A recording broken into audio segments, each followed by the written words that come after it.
오늘 말씀의 제목은 너희 기쁨이 충만하리라 이 말씀 제목 가지고 함께 말씀을 나누고자 합니다.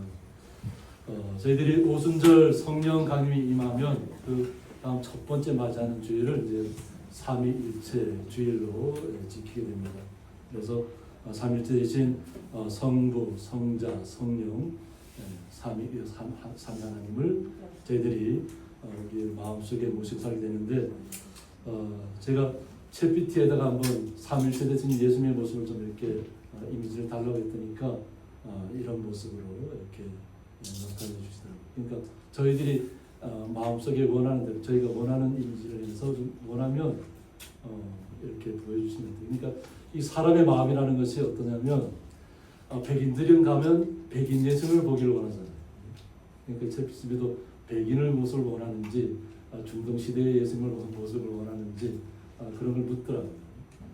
그래서 저는 중동 시대의 피부 톤이면 좋겠다. 그래서 이제 그렇게 해서 이렇게 예수님의 모습을 얻었는데 예수님의 모습은 우리의 어떤 형상은 아닙니다. 백인 입장에서는 하얀 얼굴의 모습을 나타내기 원할 것이고 또 흑인 입장에서는 또 얼굴이 검으신 예수님을 원하실 때도 있잖아요. 근데 하나님은 우리 모든 얘기했지만 모든 창조 세계를 하나님이 창조했다. 흑인이든 백인이든 우리 황색깔 우리는 황인종이라고 얘기하잖아요. 학교에서 배울 때 약간 이렇게 톤이 중동 비슷하죠. 햇빛이 많이 걸리는 모습. 그러나 우리는 말씀으로 예수님을 알아야 될 좀 있습니다. 겉으로 이렇게 드러나는 모습이 아니라. 그래서 저희들이 십자가를 세웠을 때도 그런 의미입니다. 삼위일체 대신 성부, 성자, 성령. 그래서 기둥과 기둥 사이를 또 세 개가 연결하고 있죠. 세 개의 줄이 연결해서 그래서 삼위일체 하나님을 또 세상을 향하시는 하나님을 나타내기 위해서. 그냥 주님으로부터 보는 은혜가 우리로부터 끝나는 것이 아니라 계속 우리를 통해서 흘러나가야 되잖아요. 주님으로부터 오는 은혜가. 그래서 저희들이 삼위일체를 통해서 오늘 예수님께서 어떤 말씀으로 우리에게 삼위일체에 대해서 말씀하셨는가를 좀 살펴보고자 합니다. 내가 진실로 진실로 너희에게 이르노니 너희는 곡하고 애통하겠다고 했습니다. 예수님께서 십자가에 달리기 전에 제 아들에게 말씀하는 겁니다. 그리고 주변에 자신의 말씀을 들어온 분들한테 자신이 십자가에 달리고 이 세상에 없게 되면 어떻게 될까요? 슬플 수밖에 없잖아요. 항상 우리의 왕으로 예수님 제자들은 정말로 그냥 이 땅에 왕으로 오신 줄 알았다는 거예요. 지금까지 보지 못했던 일들을 예수님을 통해서 경험하고 있잖아요. 약한 자들, 병든 자들, 안 못 보는 자들, 일어서지 못하는 자들 찾아가서 다 낫게 해줘. 그 로마 시대 백부장은 또 어떻게 해요? 찾아오잖아요. 찾아와서 내 종이 아픈데 내 종을 살려달라는 거예요. 근데 예수님께서 어떻게 해요? 내가 가겠다 이러니까 뭐라 그래요? 그냥 말씀만 해달라는 거예요. 자신도 군대 어떤 보면 100명을 다스리는 장군이잖아요. 자기가 말하면 다 이루어진다는 거예요. 병사들이 그 말을 다 따라서 이루어지니까 예수님도 그냥 말씀만 하시면 자기의 종이 나을 줄 믿겠다는 거예요. 그래서 이방인의 믿음이 더 크다는 거예요. 이스라엘 백성들은 그렇게까지는 믿음이 없었다는 거예요. 여인이 와서 어떻게 혈병 12회를 혈병으로 앓는 여인이 온갖 곳을 다 찾았지만 병을 낫지는 못했어요.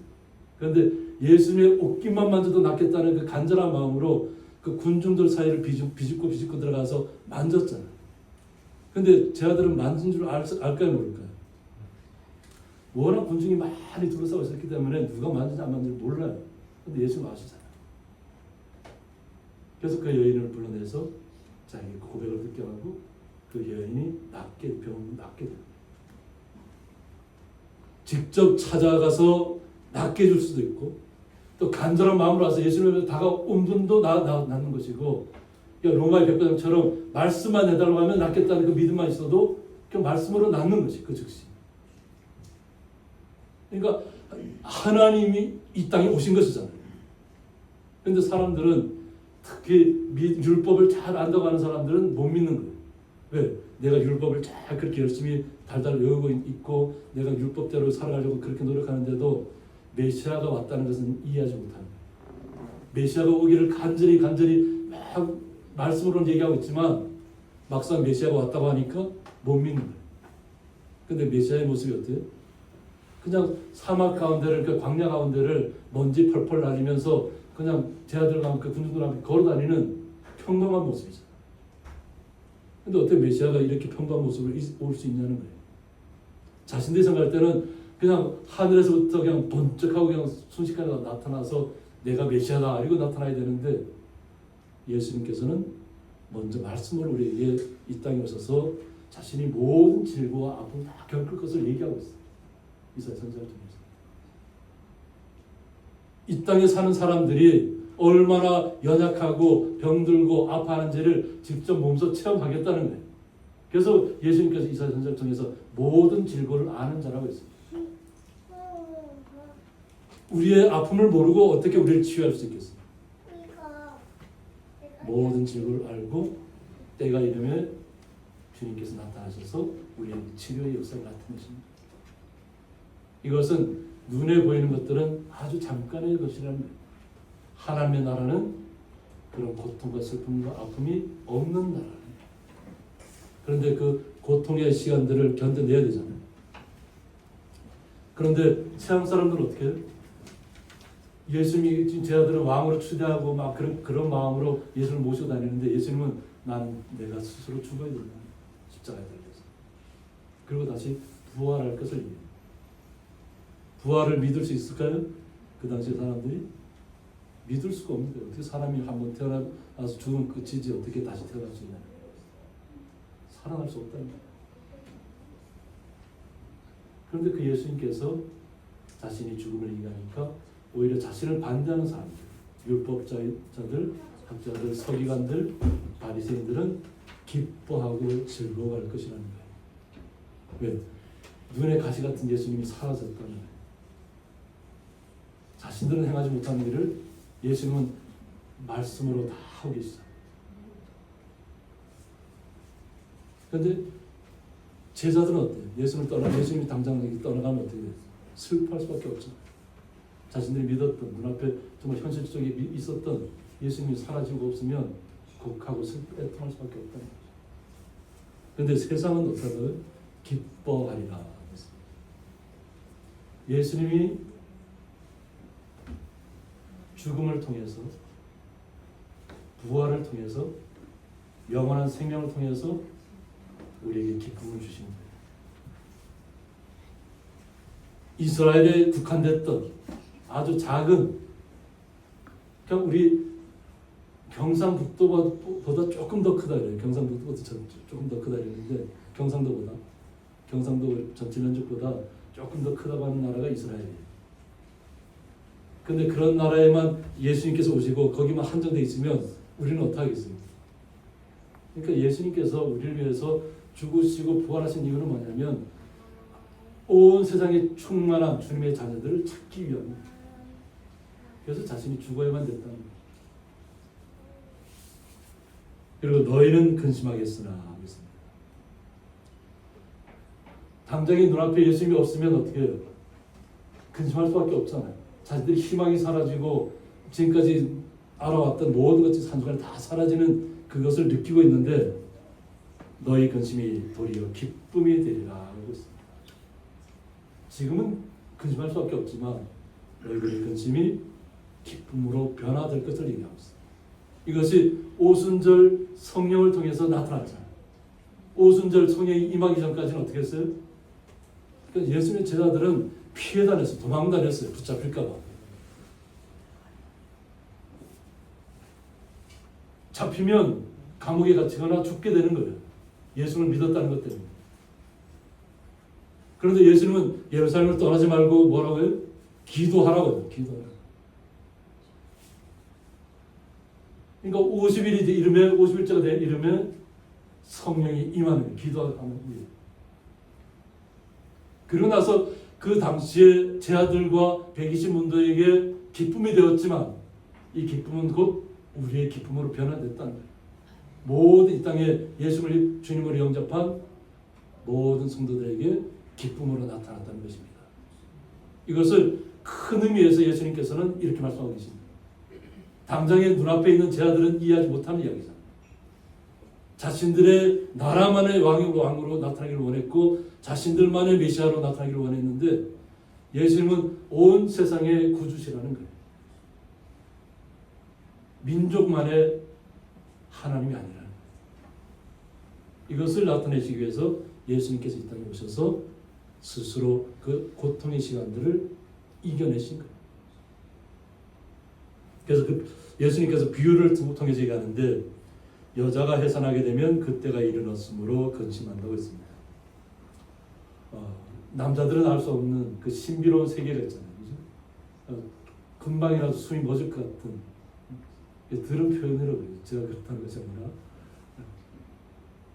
금방이라도 모든 게 사라질 것 같은 그 고통이 남자들은 알 수가 없잖아요. 그죠? 근데 그 시간이 다가오면 어떻게 돼요? 근심할 수밖에 없잖아요. 출산하기 전까지는 그 출산하기 위해서 얼마나 근심 걱정을 하겠어요. 그래서 저는 이렇게 그런 드라마에도 나오지만은 또 다큐에도 나오는데 아이를 출산하기 위해서 얼마나 고통스러운지를 상상도 못했어요. 저 그렇게까지 그렇게 됩니다. 그냥 우리는 우리 주변에 있는 내 아내가 아이를 출산할 때 막 머리를 붙잡고 막 이럴 때 그 생각만 하고 있잖아요, 그죠? 막 손을 잡으면 남자 손이 힘을 못 써요, 그죠? 얼마나 힘이 막 세지는지 그죠? 이제 그런 것만 생각하는데 출산의 그 과정을 다큐로 이렇게 나타낸 프로들 보면 출산하기 위해서 얼마나 많은 고통이 따르는지를 알게 됩니다. 그런데 어때요? 아기를 낳으면 세상에 살아 난 기쁨으로 말미암아 그 고통을 다시 기억하지 아니한다고 했습니다.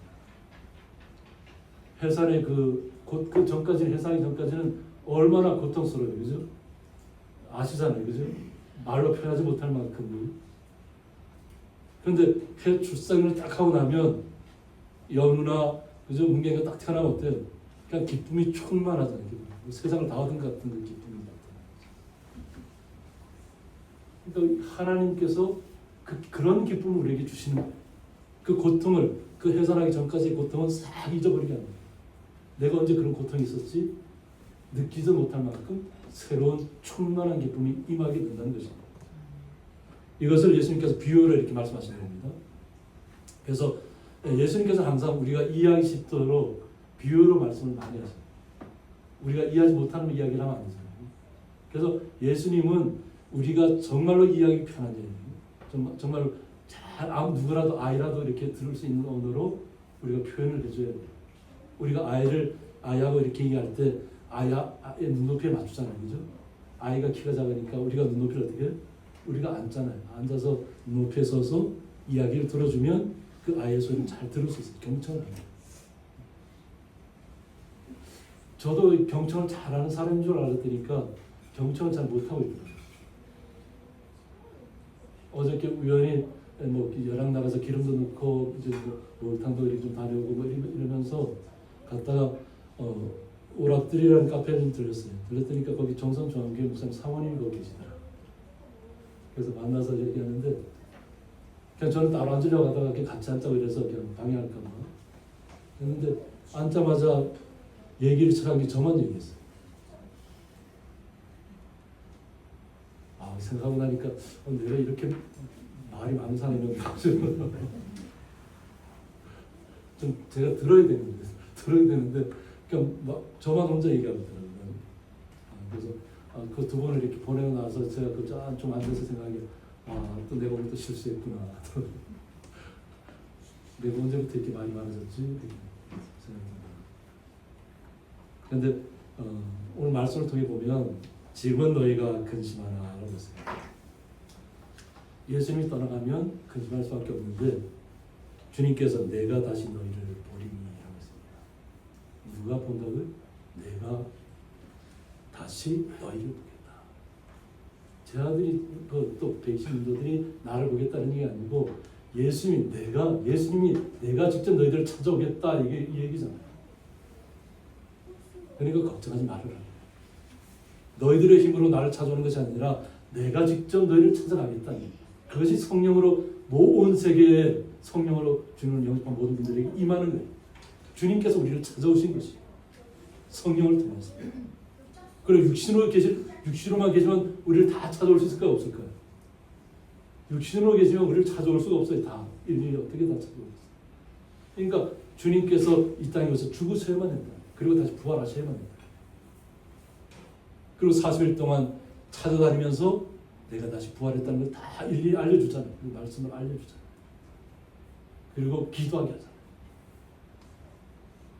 그리고 우리는 그 기쁨을 지난주에 느꼈잖아요. 성령 감정을 통해서.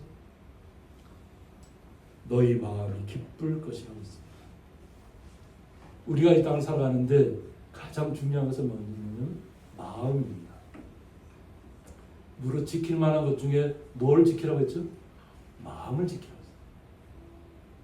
마음을 지키지 못하고 마음을 세상에 빼앗기면 그냥 다 잃어버리는 거예요. 근데 마음만 지키면 세상이 무너져도 세상이 다 사라진다 해도 마음만 지키면 우리는 영원한 기쁨을 누릴 수 있는 것이죠. 그래서 마음을 지키라는 거예요. 주님 곁에서 떠나지 말라는 것이죠. 주님이 나와 함께하고 있잖아요. 뭐가 두려워서?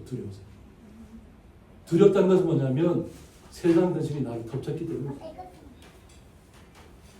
주님의 마음이 나에게 항상 이렇게 충만하다 있어야 되는데 세상과 걱정 근심이 다 나를 덮치니까 거기에 세상 근심에 따라서 끌려다니는 게 끌려. 우리는 주님의 사람은 더욱더 주님을 마음에 모셨으면 말씀이 내 안에 있으면 그 말씀을 떠나서는 안 됩니다. 죽을 위기가 와도 말씀 안에서 주님만 붙잡으셔야 돼요. 그래서 주님이 어떤 나에게 주시는 말씀이 무엇인지를 내가 깨달으면 단 한마디의 말씀이 나를 살리는 것이에요. 예전에 처음 이렇게 성령에 막 뜨거운 한번 베드로도 한 번 전할 때마다 3,000명씩 모였다 그랬잖아요. 은혜를 받았다 그랬잖아요. 믿었다. 그런 것이 청교도를 통해서 또 미국에 넘어가서 막 전할 때 사람들이 은혜를 끼치는 거예요. 근데 그 은혜가 하나님 은혜가 그들이 오니까 그들이 당시에 말씀 전할 때 뭐 20살 뭐 이럴 때였어요. 우리 생각하면 지금은 뭐 신학교, 신학대학원 다 졸업하면 어떻게 돼요? 20살에부터 말씀을 전할 수가 없잖아요. 그죠? 근데 하나님께서 역사하시면 그냥 어린 나이 때부터 그냥 하나님 충만한 은혜가 임하니까 그냥 막 전하는 말씀. 그래서 성도들이 막 불어나고 막 자리를 채워줬었죠. 내가 지식이 뛰어나서 말씀을 잘하는 것이 아니에요. 하나님의 은혜가 임하면 하나님께서 역사하십니다. 그것을 그래서 하나님 앞에 항상 영광을 올려야 됩니다. 내가 은혜 받았을 때도 항상 하나님 앞에 영광을 올리셔야 됩니다. 하나님 감사합니다. 예수님을 만나게 주셔서 감사합니다. 예수님의 은혜로 이 모든 시간들을 극발시켜 주셔서 감사합니다 하고 우리의 삶 속에서 고백이 나와야 될 줄 믿습니다. 그러면 우리의 마음속에 그 기쁨이 차고 넘칠 텐데 너희 기쁨을 빼앗을 자가 없으리라고 했습니다. 주님께서 우리에게 주신 기쁨은 그 누구도 빼앗아갈 수가 없다. 그러니까 마음속에 있는 것을 누가 뺏어가겠어요? 그죠? 내 마음속에 있는 것. 하나님이 주신 기쁨은 내가 생명이 다하는 날까지 살아야 되는 거죠. 육신의 모습은 사라질지라도 육신의 모습을 누가 해할 수 있잖아요. 의리를 가지고. 그죠? 의리를 해하더라도 우리의 마음만은 하지 못한다. 그래서 우리의 마음을 지키라는 거예요. 어떤 상황 속에서. 왜? 주님께서 약속을 우리에게 주셨잖아요. 주님께서 주신 기쁨은 빼앗을 자가 없다는 거예요. 그러니까 우리 성도님들은 놀라운 은혜와 축복을 항상 마음속에 모시고 사실은 살아가는 것입니다. 기뻐하시기 바랍니다. 우리 옆에 있는 분 한번 이렇게 살펴보실까요? 옆에 있는 분 한번 옆에 있는 분 살펴보세요. 살펴보세요. 내가 지금 기쁨이 있는가 없는가? 속으로 막 웃음이 터져 나오나요? 웃음을 주체할 수 없나요? 우리는 겉으로는 냉정하게 보일 수 있지만, 그죠? 우리의 속사람이 날로 날로 새로워지고 있습니다. 생명수의 강이 우리의 삶 속에서 마음속에서부터 계속 흘러가고 있기 때문에 그렇습니다. 흘러간다는 것은 뭐냐면 내 안에 기쁨이 있기 때문에 그렇습니다. 그 기쁨을 날마다 흘려보내서 사랑의 손길로, 근데 그 주님의 은혜로 이렇게 흘려보냅니다. 고백하시면 좋아요. 나의 힘으로, 나의 능력으로 이렇게 흘려보냅니다. 이렇게 되면 교만해질 수 있어요. 그러니까 흘려보내실 때는 항상 주님께서 주신 은혜로, 힘으로, 능력으로 이렇게 제가 이렇게 할 수 있습니다 하고 고백하시면 하나님께 더 큰 것으로 우리에게 임하게 해줄 줄 믿습니다. 그래서 성부, 성자, 성령에 대해서 이렇게 삼위에 대해서 나오는데, 성부는 창조주 하나님, 성자를 보내신 하나님, 그리고 성자는 인간의 몸을 입고 이 땅에 오신 하나님, 성령은 우리와 함께 하시며 도우시는 하나님을 삼위일체라고 합니다. 그래서 지금은 성령의 시대입니다. 예수님께서 우리 위해서 희생하시고 부활하신 다음부터 오순절에 성령감이 임한 다음부터는 우리가 성령의 시대를 살아가고 있는 것입니다. 그래서 성령의 시대를 살아가고 있지만 오늘 예수님께서는 그 이후의 시간들을 또 얘기하고 있습니다. 그날에는 너희가 아무것도 내게 묻지 아니하리라고 했습니다. 그날은 여기서 어떤 날을 얘기하냐면 엔데케윤의 헤메라라고 해서 저 날에 인데입니다. 그리고 예수 그리스도의 승천 직후 성령께서 강림하신 오순절 이후를 가리킵니다. 성령이 임하신 이 오순절 때를 이후, 오순절 성령이 임한 때만을 가리킨 것이 아니라 그 이후를 얘기합니다. 그 날과 그 시는 아무도 알 수 없다. 이미 우리는 성령의 시대를 살고 있지만 예수님께서 다시 오실 그날은 아무도 알 수 없어요. 그래서 세상에서 누가 언제 몇 날 몇 시에 나타난다 이러면 그건 이단인 줄 아시면 돼요. 사입인 줄 아시면 돼요. 하나님께서 그것은 알 수 없게 만든 거죠. 하나님만이 아십니다. 그런데 그것을 갖다 내가 깨달았다, 내가 언제 큰 능력이 임했다 이러면 다 사입인 줄 알고 저런 멍청한 사람, 자기가 다 아는 것처럼 저런 미련한 사람이나 이렇게 보시면 돼요. 자기는 그 사람은 자기를 유창하게 자기를 포장할 수 있을지 몰라도 우리가 생각할 때 말씀을 이해하지 못했구나. 우리 성도님들은 그렇게 이해하시면 돼요. 말씀을 이해하지 못하니까 저렇게 자기를 자랑하고 있구나. 자기만 따르라고 하는 거구나. 이렇게 우리 성도님들이 판단하시면 됩니다. 그리고 성도님들은 말씀 속으로 들어가시면 됩니다. 그래서 말씀 속에서 충만한 기쁨을 누리시면 돼요. 그래서 예수님께서 다시 말씀하시는데, 내가 진실로 진실로 너희에게 이르노니 너희가 무엇이든지 아버지께 구하는 것을 아버지께 구하는 것, 내 이름으로 주시리라. 무엇이든지. 그래서 예수님께서 무엇이든지 예수님의 이름으로 구하라고 그랬잖아요. 그러면 예수님의 이름으로 주시겠다는 거예요. 그래서 기도하시라는 거예요. 어떤 문제가 생기면 그래서 기도하시라는 거예요. 침묵의 기도를 할 수도 있고 마음속에 애달는 마음으로 기도할 수도 있고 어떤 분들은 산에 가서 기도할 수도 있고. 제가 며칠 전에 조기 은퇴하신 신동관 유경에 계시던 목사님이 은퇴를 하셨어요. 65세 이렇게 되시고 저쪽 아들들이 있는 나라를 쪽으로 가셔갖고 그 기도하기를 잘 하시고 원하시는 거예요. 삼각산 기도원을 가서 그곳에서 기도하는 모습을 이렇게 영상을 올려보냈다고. 근데 삼각산 기도원이 예전에는 얼마나 유명했던 그 감남산 기도원이에요. 그 돌로 이렇게 지어져서 다 됐는데 텅텅 비었더라고요. 텅텅 빈 그곳에서 그 목사님 혼자 가서 사모님하고 같이 가셨겠지. 그래서 사모님이 그 영상을 이렇게 찍었어요. 그래서 기도가 사라졌다는 거죠. 간절한 마음이 사라졌다는 거예요. 우리의 마음속에서. 그래서 주변에 그냥 아쉬울 것이 없다는 거죠. 아쉬울 것이 없으니까 기도하는 것이 줄어든다. 그렇다고 해서 기도하지 않는다는 것은 아니에요. 그래서 지금 산을 찾아가지 않지만 언제 어디서나 기도하잖아요. 우리 성도님들. 그러나 그 뜨거움을 우리 성도님들을 잊어서는 안 된다는 거예요. 세상 속에 눈에 보이는 기도는 어차피 사라질 것이에요. 눈에 보이는 건물들은 100년, 200년, 뭐 몇백 년 지나가면 관리하지 않으면 다 사라져요. 지금 저희들이 요즘 우리나라도 그렇다. 건물은 아주 멋있게 지어놨어요. 뭐 서울청이 옆에도 그렇고, 뭐 지방도 그렇고, 뭐 이렇게 유명한 뭐 지난번 뭐 거북섬이라든가 뭐 그런 유명하다는 데 가봤는데 다 비어 있어요. 다 비어. 건물은 아주 그냥 너무 멋지게 지어놨는데 다 비어 있어요. 또 뭐 인천 항구 옆에다가 뭐 아주 뭐 우리나라에서 최대 뭐 세계에서 그런 거 있는지 모르겠는데 우리가 제일 거대한 그 수산물 시장을 갖다 건축해 놨더라고요. 근데 60% 이상이 분양됐대요. 그런데 한 사람도 없어. 영업을 안 해. 텅텅 비었어.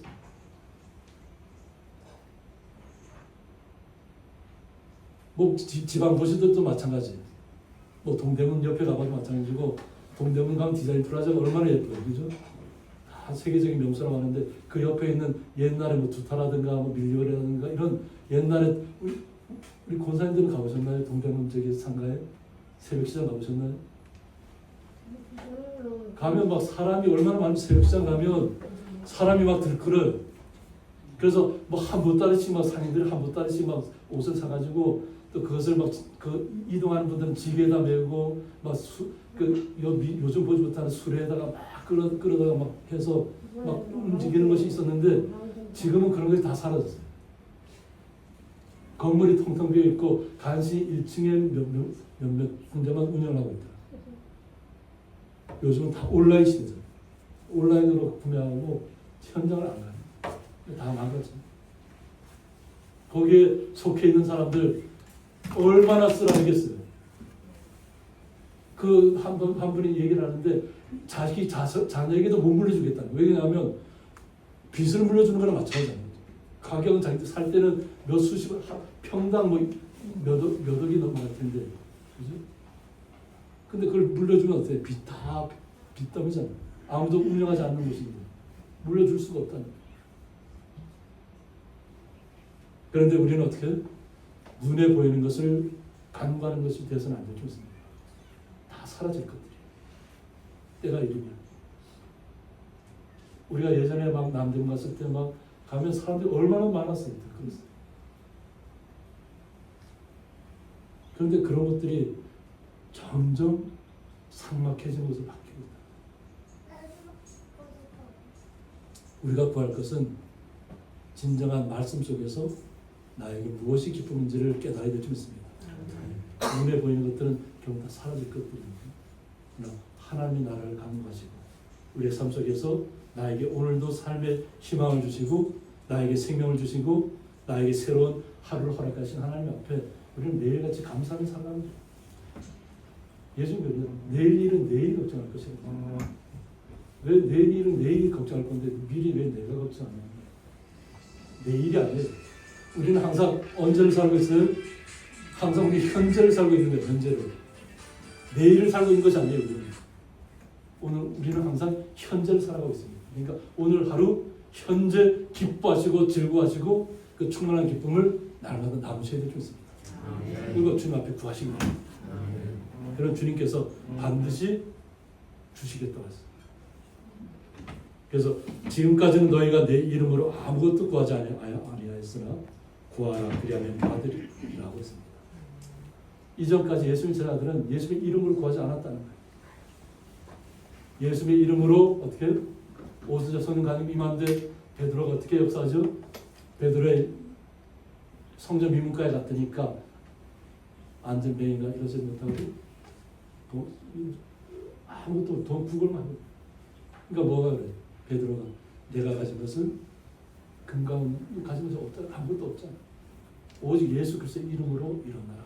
걸어라. 그러니까 예수님의 능력이 베드로에게 임하잖아요. 성령이 베드로에게 임한 것이 성령 하나님이 역사하시는 그냥 말씀하면 말씀대로 이루어지는 거예요. 예수님께서 그렇게 말씀하셨잖아요. 그래서 사도들의 역사가 나타나는 거예요. 하나님이 항상 너희들과 함께 하겠다는 거예요. 내가 너희와 함께 하겠다. 눈에는 보이지 않지만 항상 우리와 함께 하시겠다는 것이 약속이에요. 그래서 구하라는 겁니다. 그러면 너희 기쁨이 충만하리라고 했습니다. 깨달으면, 은혜가 충만하면 나에게 기쁨이 넘치는 거예요. 깨닫지 못하면 근심 걱정으로 살아야 되지만 깨닫는 순간 나에게는 기쁨이 찾아올 거예요. 하나님의 놀라운 은혜가 우리의 삶 속에서 역사하고 있다는 것을 우리가 알게 되는 것이에요. 그러면 오늘 하루 얼마나 기쁜지 그 모습들이 나타나는 것이에요. 그래서 수장이 막 웃음을 참느라고 지금 막 웃음이 막 얼굴에 표현이 나타나는데 그게 크게 웃을 수 없으니까 지금 집사님 참으시는 것 같아요. 우리에게는 항상 이런 기쁨이 넘쳐야 될 줄 있습니다. 이렇게 넘쳐서 그래서 이것을 깨달게 되면 이제 바울이 어떻게 말씀하냐면 에베소서 2장 22절에서 너희도 성령 안에서 하나님이 거하신 처소가 되기 위하여라고 했습니다. 예수님의 말씀을 받아들이는 모든 사람들에게 해당합니다. 성령 안에서 하나님이 거하실 처소가 되기 위하여서 그리스도 예수 안에서 함께 어떻게 된다고요? 지어져 가는 것입니다. 함께 그리스도 예수 안에서 함께 지어져 가는 거예요. 예수님께서 이미 우리 성령을 통해서 우리에게 오셨잖아요. 그 성령 하나님을 날마다 우리의 성전이 그래서 우리는 보통 교회를 우리가 명칭상 교회라고 하는데 보통 우리가 예배당이라고 예배당 하나님의 사람들이 예배하는 곳이에요. 근데 성전은 우리가 성전을 어디라고 하냐면 이스라엘 당시에는 그 눈앞에 보이는 것을 갖다 성전이라고 그랬어요. 하나님 임하시는 곳에서. 근데 지금의 성전은 어디냐면 바로 우리 자신 안이에요. 그래서 성전은 교회가 아니고 우리 성도님 한 분 한 분이 성전이에요. 그래서 움직이는 교회라고 합니다. 움직이는. 성령의 역사는 우리 안에 있어요. 내 안에서 지어져 가는 것이에요. 그래서 우리 성도님들이 어느 곳에 가 있든지 하나의 교회로서 움직이는 거예요. 근데 교회의 머리는 누구라고요? 예수 그리스도라는 거예요. 우리는 주님의 말씀대로 움직이며 가는 것이에요. 그러면 하나님께서 우리 안에서 함께 지어져 가고 있는 것이에요. 함께 만들어져 가고 있는 것이에요. 그래서 가장 존귀하신 분들이 누구라고요? 우리 성도님 한 분 한 분이 가장 존귀합니다. 연우 어디 맞았어 여기? 멍이 들었네? 네.